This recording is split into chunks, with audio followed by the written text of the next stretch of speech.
What's up, Lego builders? Welcome back to Coconut Brick Studios for a truly epic comparison video.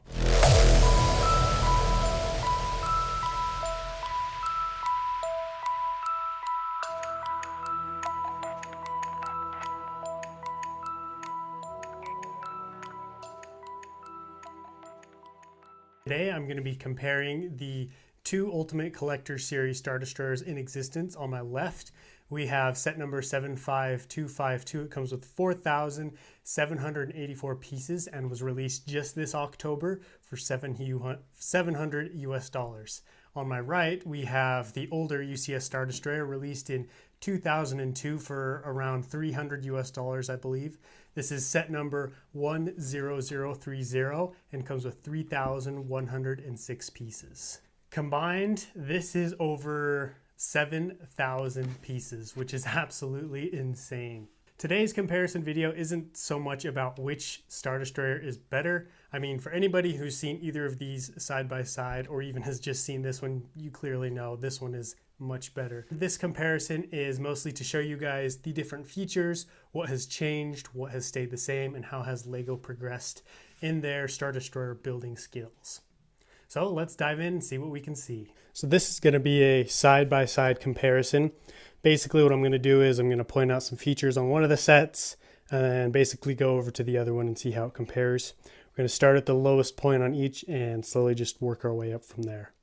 First, I thought we'd take a quick look at each of the placards. So this is for the old Imperial Star Destroyer, and this is the new one. This is connected into the frame of the stand. I do like the ability to put this one wherever you want. This one's kind of stuck under this massive ship, and it comes out so far that unless you bend down to take a look, you can't really see it. I guess I can move and make this make a little stand myself, but that's just kind of annoying. So I do actually prefer the older placard.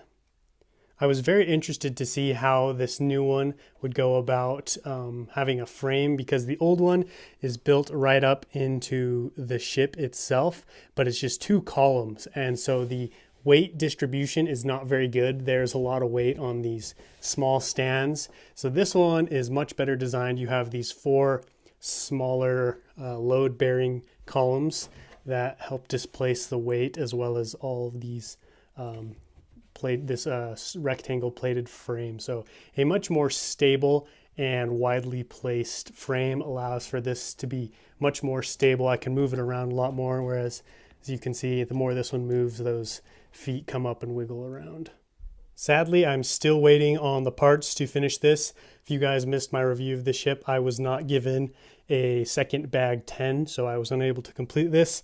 Lego is sending out more parts, but they are shipping from Denmark, so they won't be here for a little while.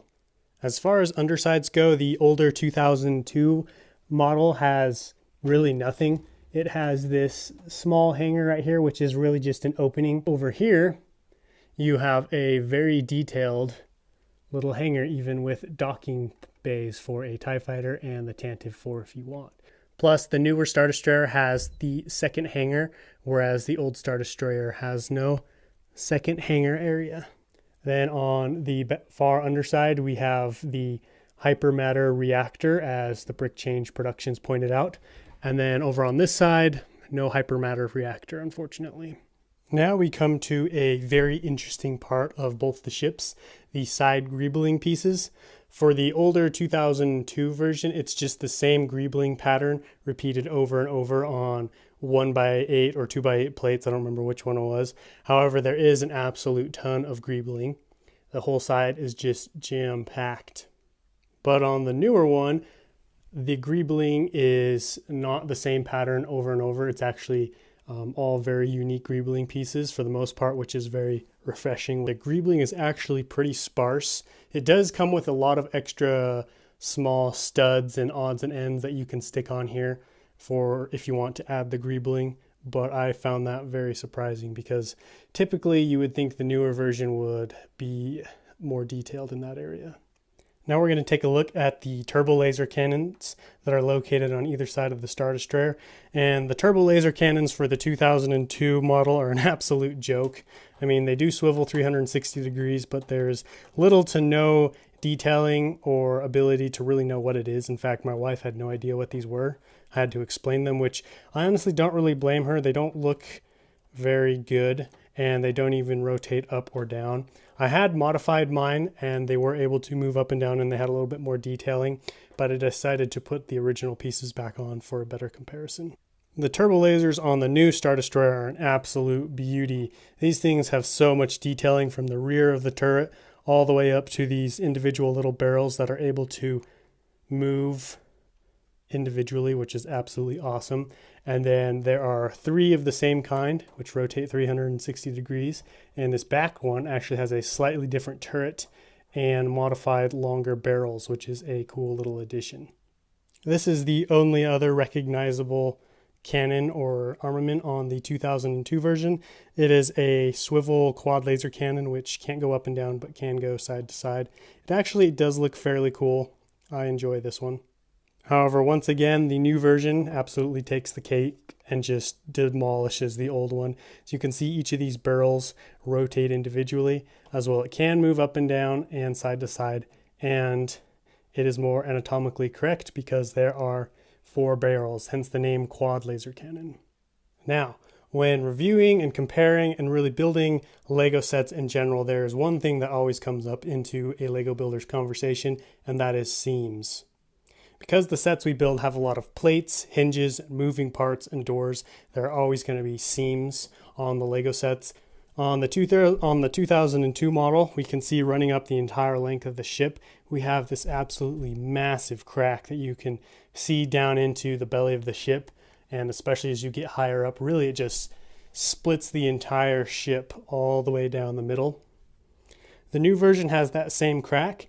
However, as you can see, there are some gray Technic pieces placed underneath, which really covers up that giant crack and makes it a lot less noticeable, as well as just the way the plates and panels fit together up here is much more seamless than the old version.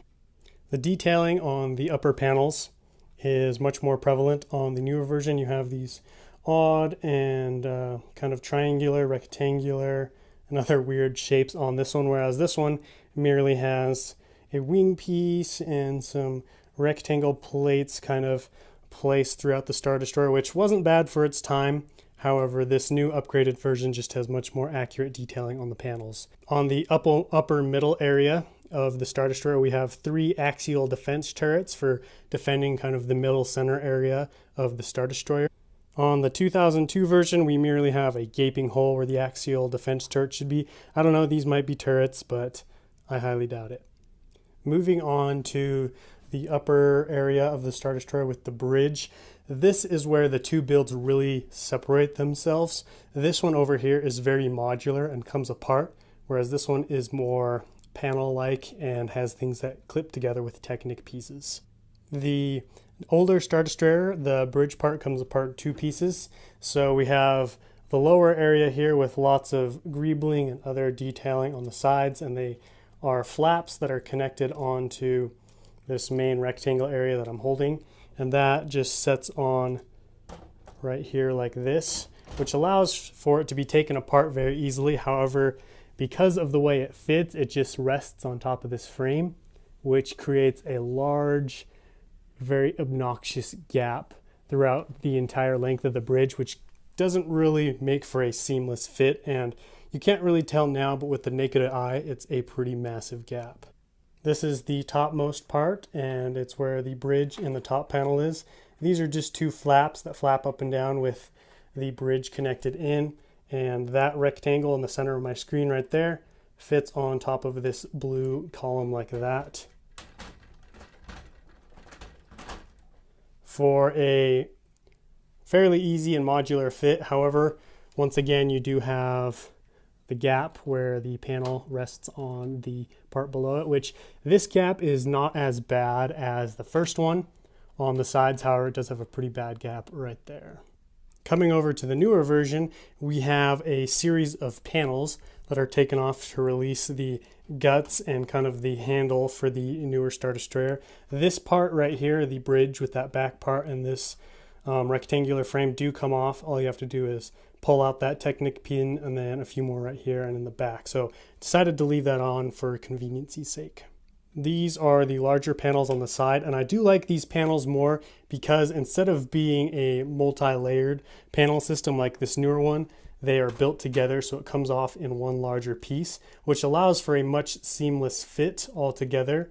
And then because of the way these things connect, once that panel is on, there is a much tighter and more seamless fit.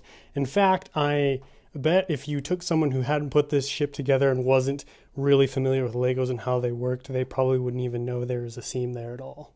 Once those back panels are on, we have these front panels which clip on with pins into Technic bricks that just pop into place like so, and you have yet another seamless and smooth fit. And while I've got all the panels off, let's take a quick look at the guts of each of the ships. So the older version is actually built using magnets. If you can see in there, there are actually two magnets, one on the flap and then one right there. So that when you set the panels down, they kind of magnetically slap into place. The frame is drastically different for the newer Star Destroyer. As you can well see, it is all Technic pieces. No really bricks or anything were used on the inside, which makes it probably a little bit lighter and much stronger and more sturdy. There are no magnets in here either. These panels are connected to the frame with ball joint connections. However, I will say this about the two frames.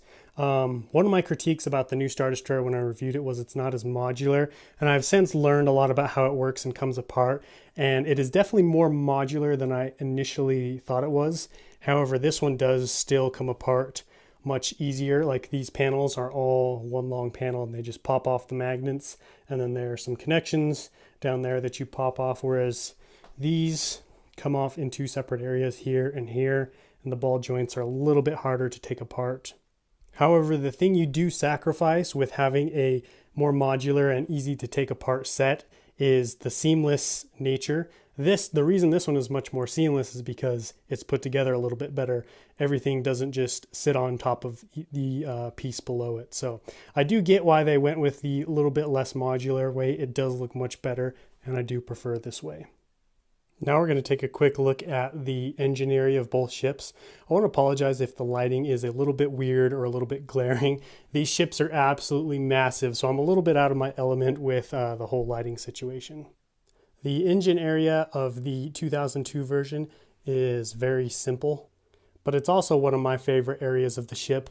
I had so much fun building, and I was just in awe of the way they are able to make the panels fit and come out at this angle, kind of just framing these absolutely massive engines. The construction of all the engines is very simple. You just have this large tire going into the back of the frame. You've got 3 of those, as well as 4 of these smaller engines, which are actually a barrel inside of a larger bucket with a blue Lego head inside of that.